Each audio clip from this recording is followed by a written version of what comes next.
అప్పట్లో మనకి late night వరకు టీవీ చూసే ఫ్రీడమ్ ఓన్లీ సాటర్డేసే ఉండేది. సాటర్డే తేజ మూవీస్లో సినిమా చూసేసి సండే మార్నింగ్ బాగా లేట్గా లేచేవాళ్ళు. లేట్ అంటే ఇప్పట్లోలా 10-11 కాదండి, మార్నింగ్ 8 అనమాట.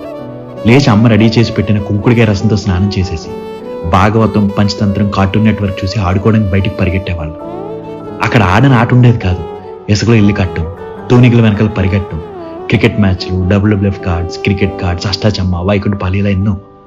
బ్యాచ్ మొత్తంలో ఒకరిద్దరికి మాత్రమే సైకిల్స్ ఉండేవి. ఇక వంతుల వారీగా వచ్చిరాని సైకిల్ తొక్కడం, కింద పడ్డం భలేగా ఉండేది. ఇంకా లంచ్ టైంకి ఇంటికి వచ్చి తినేసి 1 గంట స్లీప్ వేసి ఎండ తగ్గాక మళ్ళీ రోడ్డు ఎక్కడం. వీధిలో బ్యాచ్ అంతా కలిసి స్ట్రీట్ లైట్స్ వేసే వరకు ఒకటే ఆటలు. అప్పట్లో మొబైల్స్ ఉండేవి కాదు, మనం ఎక్కడున్నామో కూడా చెక్ చేయడానికి. ఫుల్గా ఆడుకుని మాడిపోయిన ఫేసెస్ వేసుకుని వచ్చేవాళ్ళం. రాగానే మనకి లెక్చర్ స్టార్ట్ అయిపోయేది. 6 కల్లా ఇంటికి రమ్మన్నా కదా, ఇప్పటి వరకు ఏంటి అని. ఈ లేట్ రావడం, ఇంట్లో లెక్చర్స్ నెవర్ ఎండింగ్ అనుకోండి. ఇంకా అసలు బాధ అప్పుడు మొదలయ్యేది. రేపు మళ్ళీ స్కూల్కి వెళ్ళాలి, ఇంకా హోంవర్క్ చేయలేదని భయం.